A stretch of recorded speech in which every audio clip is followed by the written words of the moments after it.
Okay, sometimes the eye may gradually lose its power of accommodation. Power of accommodation मैंने आपको बताया था कि 25 सेंटीमीटर से लेके इन्फिनिटी तक हमारी आंखें क्लियरली देख सकती है, लेकिन कुछ कंडीशंस में या धीरे धीरे जब हमारी आंखों में कुछ प्रॉब्लम अगर आती है तो उसकी वजह से हमारा पावर ऑफ अकोमोडेशन कम हो जाता है। तो उसके हिसाब से कोई पर्सन जिसको कोई डिफेक्ट हुआ है विज़न में तो वो चीज़ों को क्लियरली नहीं देख सकता। जो विज़न है थोड़ा सा ब्लर हो जाता है, the vision becomes blurred due to the refractive defects of the eye. अब अगर आपको क्लियरली देखना है किसी भी ऑब्जेक्ट को तो उसकी इमेज कहाँ बननी चाहिए?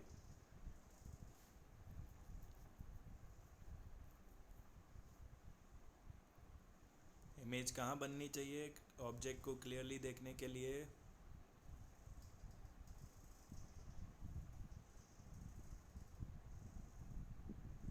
हेलो, आवाज़ आ रही है?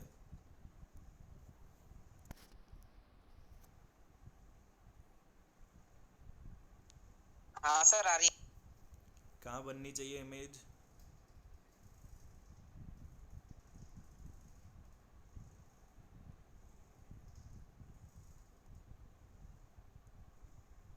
Retina. Yes, image should be formed on retina. On retina, अगर रेटिना से पहली बनी या रेटिना के बाद बनी तो आपको इमेज क्लियरली दिखाई नहीं देती, ऑब्जेक्ट थोड़ा सा ब्लर दिखाई देता है। सो मेनली हमारी आँखों में तीन टाइप के डिफेक्ट्स होते हैं। First, myopia, which is also known as near sightedness. Near sightedness का मतलब है आपको नज़दीक का अच्छे से दिखता है, दूर का दिखाई नहीं देता है।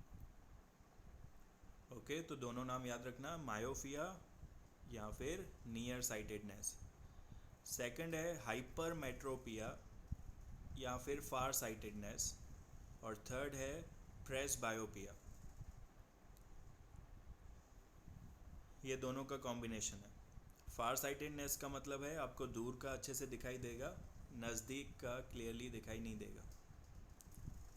So these defects can be corrected, हम इनको ठीक कर सकते हैं लेंस का यूज़ करके, कॉन्वेक्स लेंस, कॉन्केव लेंस का यूज़ करके।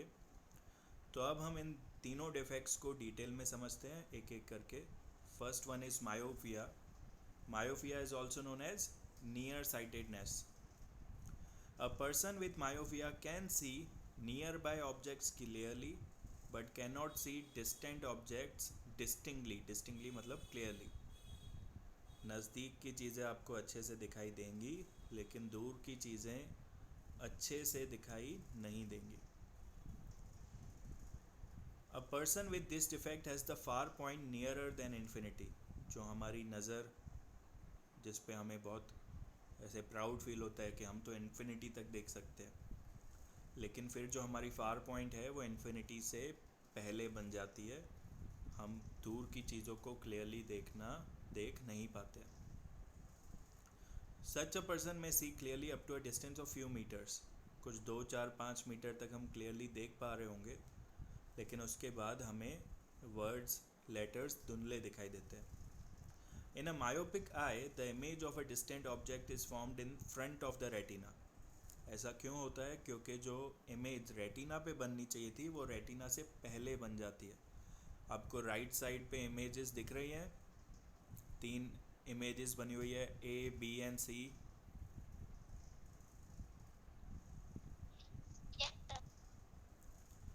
हाँ, तो इसमें आप देखो जो ए है उसमें इमेज जो है वो बिल्कुल रेटिना पे बन रही है,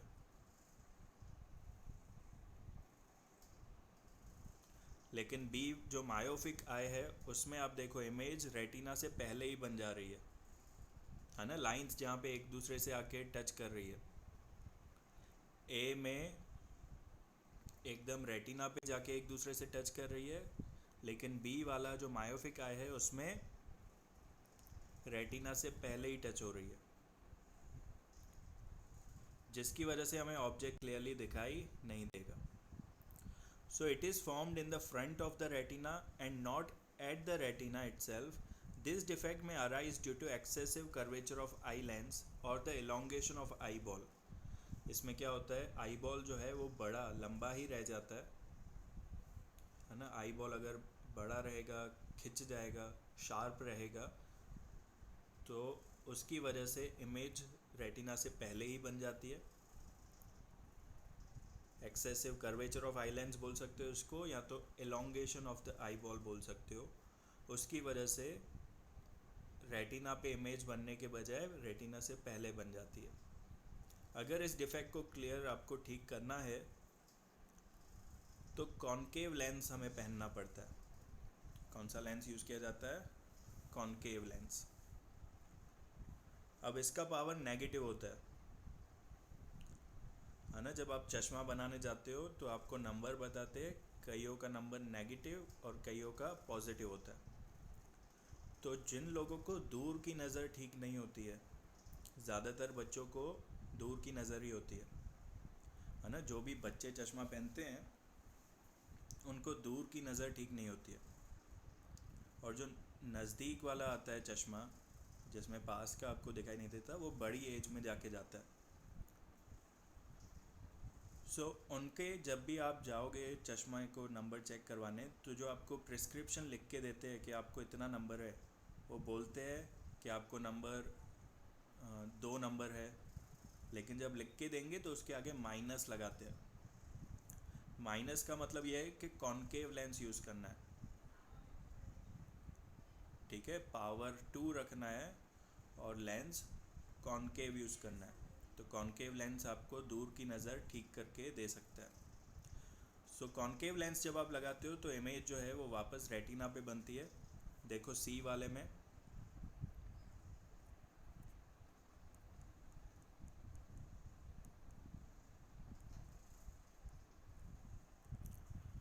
सी वाले में देखो, आगे कॉनकेव लेंस लगा दिया हमने, तो इमेज जो है वो बिल्कुल रेटिना पे बन रही है अच्छे से। समझ में आया? कोई डाउट है इसमें?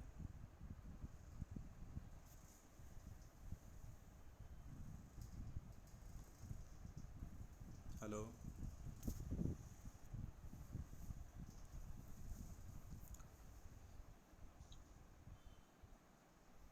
Nainesh? Yes, sir. Myopia is also known as Nearsightedness. nearsightedness. Prachi? Yes, sir. Near sightedness में हमें कौन से ऑब्जेक्ट्स क्लियरली दिखाई देते हैं?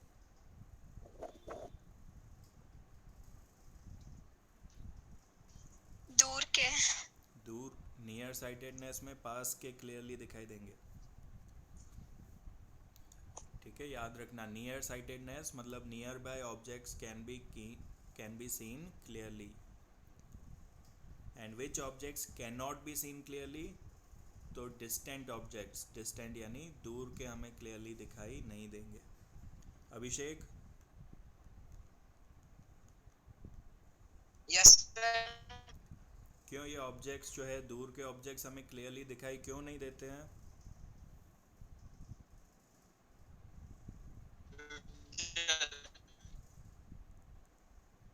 Sir, hypermetropia is अरे दूर के ऑब्जेक्ट्स क्लियरली दिखाई क्यों नहीं देते नियर साइटेडनेस में? इमेज कहाँ बनती है उसकी? sir retina के आगे. यस, रेटिना से पहले ही इमेज बन जाती है। आशीष? Yes, sir.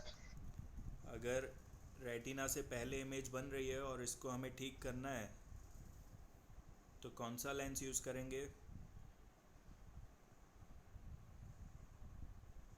Concave.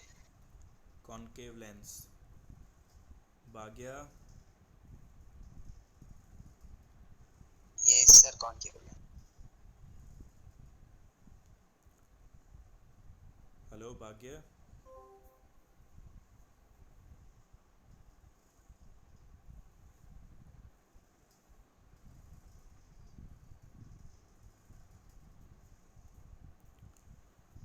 के दिया?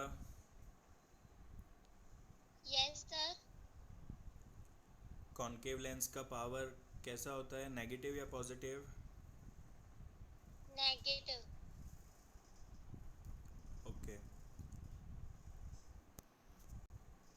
चलो तो अब हम रीड करते हैं। अच्छा, एक पॉइंट इसमें और, ये डिफेक्ट क्यों आता है? एलोंगेशन ऑफ आई लेंस की वजह से, एलोंगेशन ऑफ आई बॉल की वजह से। ओके, चलो अब सेकंड है हाइपरमेट्रोपिया। सर हाँ बोलो। सर वो क्यों होता है? ओके, आई लेंस का एलोंगेशन क्यों होता है? तो जो हमारे सीलियरी मसल्स हैं वो आई लेंस को थिक एंड थिन करते हैं, लेकिन अगर आई लेंस, वो सीलियरी मसल्स अगर अच्छे से काम नहीं करेंगे तो वो आई लेंस को अच्छे से थिन नहीं कर पाएंगे, जिसकी वजह से हमें दूर की चीज़ क्लियरली नहीं दिख पाती है। और वो कैसे होता है? यस, कमजोर क्यों हो जाता है? वो कमजोर क्यों कमज़ोर हो जाता है ऐसे? कमज़ोर क्यों हो जाते हैं? तो क्योंकि हम ज़्यादातर जब हम नज़दीक की चीज़ों पे बहुत फोकस करने लगते हैं तो सीलियरी मसल्स वहीं पे फिर उनके एक तरीके से आदत बन जाती है और वो नज़दीक की चीज़ों पे फोकस करने की ज़्यादा रखने लगते हैं। जैसे हम जब टीवी नज़दीक बैठ के देखते हैं या तो फिर बुक्स बहुत पास रख के बहुत देर तक अपने सामने ही बुक्स रखते हैं, मोबाइल रखते हैं या टीवी नज़दीक से बैठ के देखते हैं, तो उन बच्चों को चश्मा आ जाता है। क्यों? क्योंकि वो बहुत देर तक क्या कर रहे हैं, नज़दीक चीज़ों पे फोकस रख रहे हैं। तो उनके सीलियरी मसल्स इस तरीके से प्रोग्राम्ड हो जाते हैं कि फिर वो अच्छे से बड़े नहीं हो पाते, लेंस को वो बड़ा नहीं कर पाते। आया समझ में? Yes sir. Now second, hypermetropia. Hypermetropia is also known as far sightedness. उसको नियर साइटेडनेस कहते हैं, इसको फार साइटेडनेस। फार साइटेडनेस का मतलब है distant objects can be seen clearly but nearby objects cannot be seen distinctly या cannot be seen clearly। ऐसा क्यों होता है? क्योंकि उनकी जो नियर पॉइंट है वो 25 सेंटीमीटर से थोड़ी सी बढ़ जाती है, दूर चली जाती है। वैसे हम 25 सेंटीमीटर से ही क्लियरली देखना शुरू कर सकते हैं, लेकिन उनकी 50 हो जाएगी तो 25 से 50 के बीच में उनको क्लियरली दिखाई नहीं देगा। सो ऐसा क्यों होता है? क्योंकि इमेज जो है वो रेटिना के पीछे बनने लगी है। देखो बी वाले फिगर में, ए में देखोगे तो रेटिना पे बन रही है, बी वाले फिगर में देखोगे तो ऑब्जेक्ट हम आगे लेके आए हैं, ऑब्जेक्ट आगे लाने की वजह से इमेज रेटिना के पीछे बन रही है। अब उसका रीज़न क्या है? तो रीज़न है the eye ball has become too small. Eye lens, उसमें रीज़न क्या था? Eye lens has become elongated, और इसमें है eye ball has become too small. This defect can be corrected by using convex lens. पहले वाले में हम कॉन्केव यूज़ कर रहे थे, इसमें कॉन्वेक्स लेंस यूज़ करेंगे और कॉन्वेक्स लेंस का पावर पॉजिटिव रहता है। अगर आप कॉन्वेक्स लेंस यूज़ करते हो सही नंबर का तो आपकी इमेज रेटिना पे बनती है और आप ऑब्जेक्ट्स, नज़दीक वाले ऑब्जेक्ट्स भी क्लियरली देख पाओगे। आगे समझ में? Yes sir. ओके, हर्ष।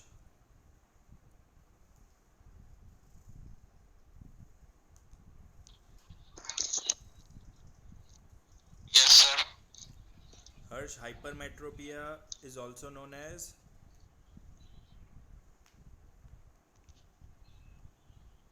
Hello.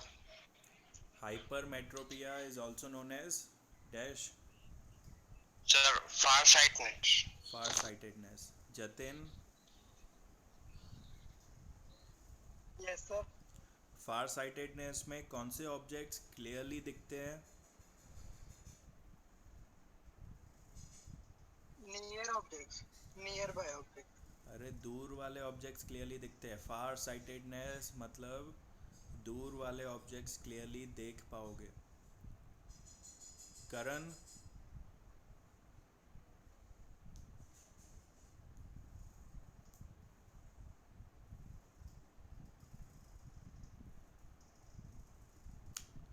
कीर्ति,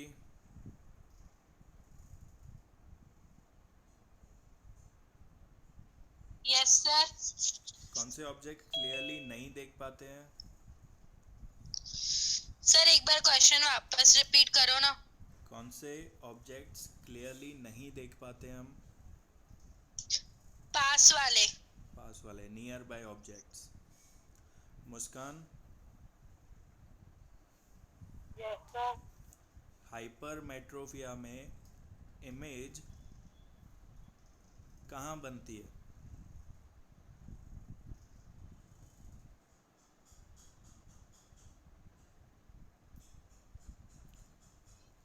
अगर किसी को हाइपरमेट्रोपिया डिफेक्ट है तो उसकी आँखों में इमेज कहाँ बनती है?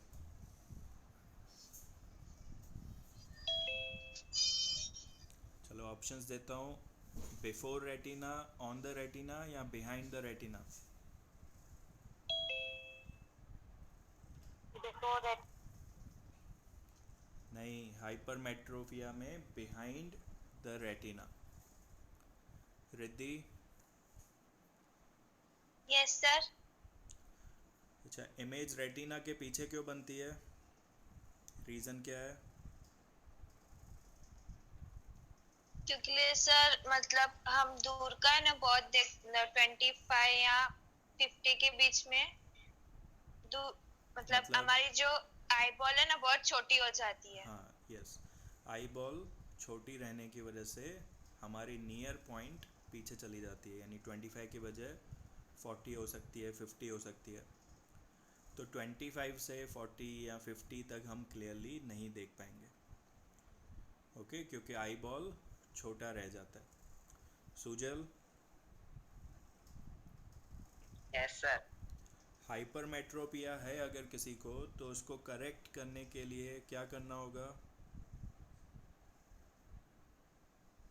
convex lens पहनने होंगे. कॉन्वेक्स लेंस यूज़ करने होंगे। एंड सुजल, कॉन्वेक्स लेंस का पावर नेगेटिव या positive? Sir, positive. Convex lens का पावर पॉजिटिव रहेगा। चलो अब थर्ड है presbyopia. Presbyopia, the power of accommodation of I usually decreases with ageing. जैसे जैसे बूढ़े होते हैं तो जो हमारे सीलियरी मसल्स हैं वो वीक पड़ते हैं और आगे जाके हमें ये आँखों के डिफेक्ट्स आ ही जाते हैं।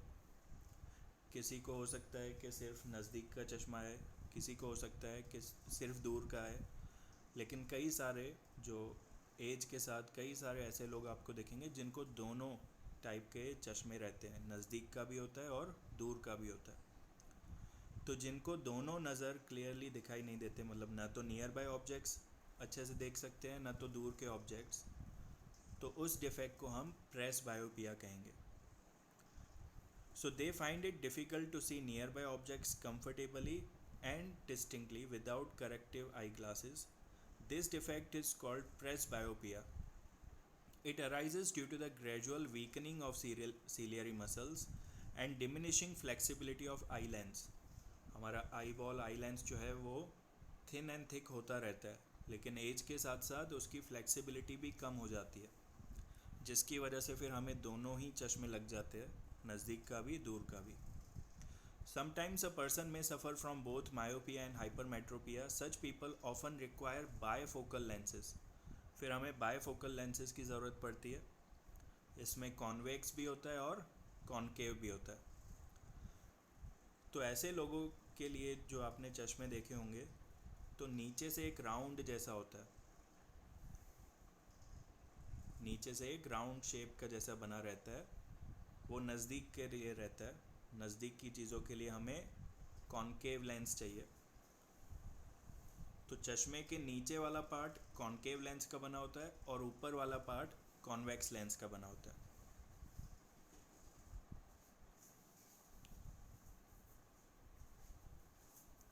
Okay, the upper portion consists of concave lens. It facilitates distant vision, दूर की चीज़ों को देखने के लिए. The lower part is a convex lens. It facilitates near vision.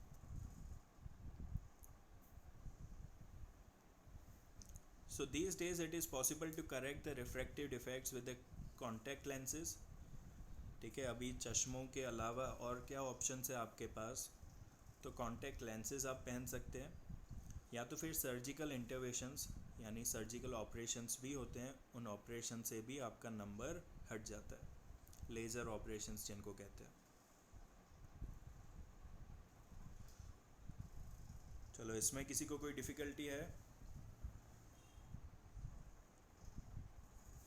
No sir.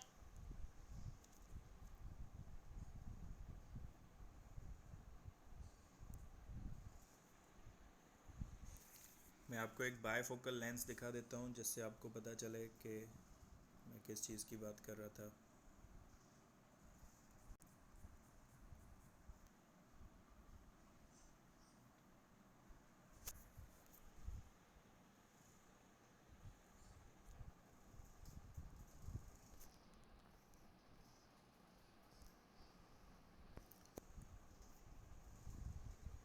देखो, दिखाई दिया? डिस्टेंस और नियर लिखा हुआ है। Yes sir. तो जहाँ पे नियर लिखा हुआ है, इतना पार्ट जो है वो नीचे कॉन्वेक्स का बना हुआ होता है, और ऊपर का बाकी का हिस्सा जो है वो कॉनकेव का बना होता है। क्योंकि जब आप आगे का देखते हो तो आपकी नज़र जो है वो नीचे की तरफ रहती है, और जब आप दूर का देखते हो तो आपकी नज़र थोड़ा ऊपर की तरफ होती है। तो इसलिए एक ही चश्मे में ये दोनों चीज़ें कर पाना पॉसिबल हो जाता है, फिर एक नियर एंड डिस्टेंस।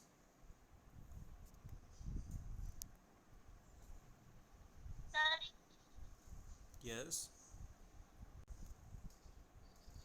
ना कि भाई को पास की नजर की आवाज़ क्लियरली नहीं आ रही। पास की और दूर की नजर दोनों की प्रॉब्लम होती है ना, हाँ, उनको वो मतलब कौन सी एज में होती है? वो डिपेंड करता है हमारे फूड हैबिट्स पे और हमारी आँखों की पावर पे, लेकिन जनरली आफ्टर 40 ये दोनों प्रॉब्लम स्टार्ट हो सकती है, 40 की एज के बाद। लेकिन अगर आप खाना पीना अच्छा रखो, रोज़ विटामिन ए की चीज़ें अगर आप लेते हो, तो आपकी आँखें पूरी ज़िंदगी भी अच्छी रह सकती है। विटामिन ए के सोर्सेज क्या क्या हैं? तो carrot, spinach, green vegetables, milk.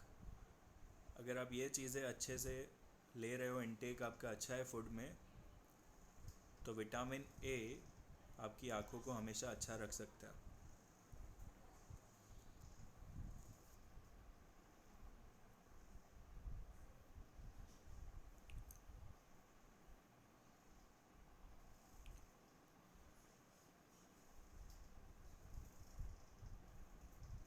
चलो, ये टॉपिक जो है वो मुझे नोटबुक पे समझाना होगा, refraction of light through a prism, लेकिन अभी मेरे पास नोटबुक अवेलेबल नहीं है, तो मैं ये वाला टॉपिक स्किप कर रहा हूँ, वो कल हम करेंगे।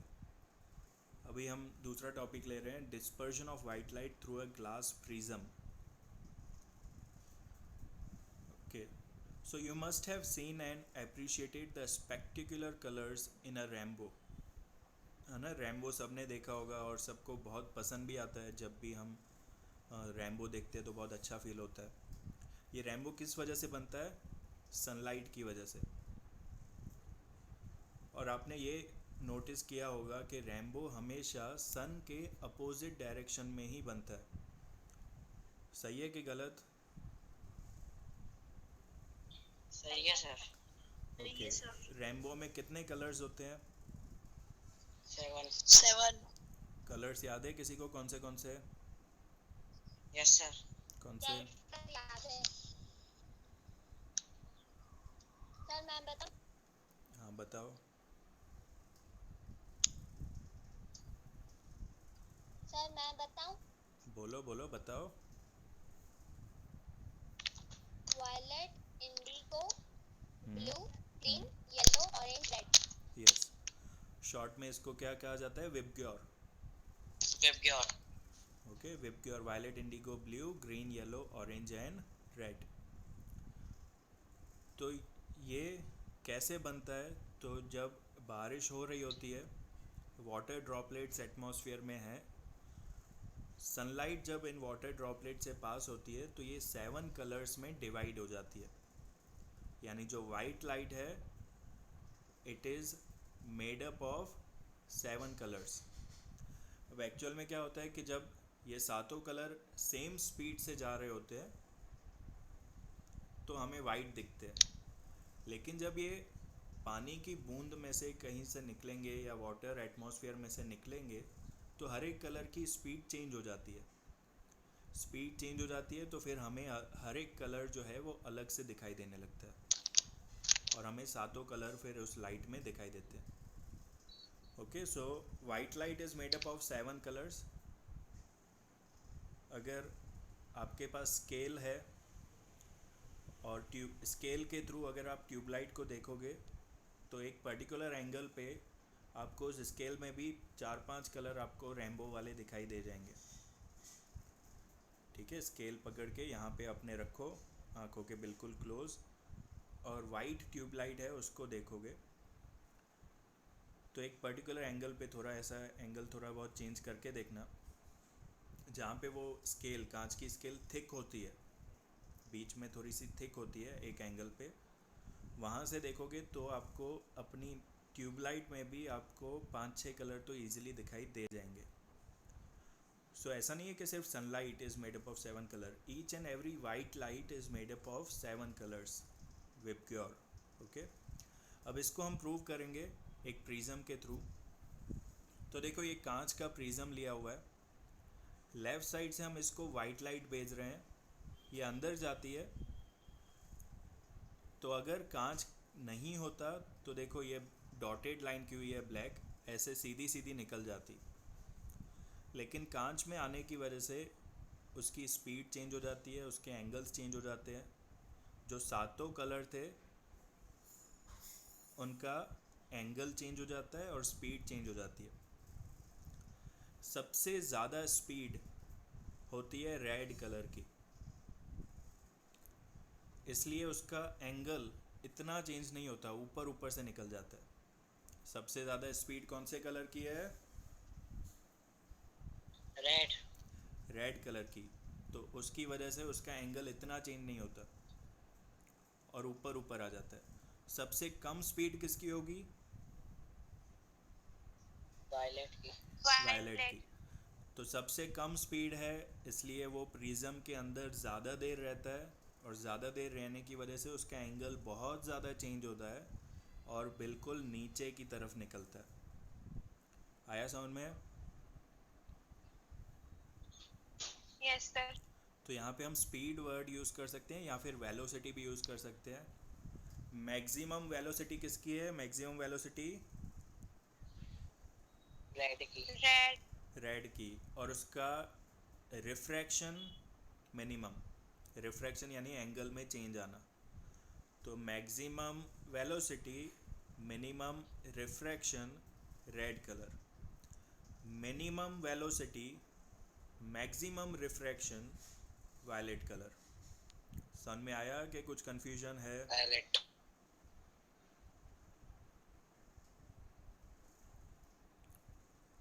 समझ में आया या कन्फ्यूजन है अभी कुछ?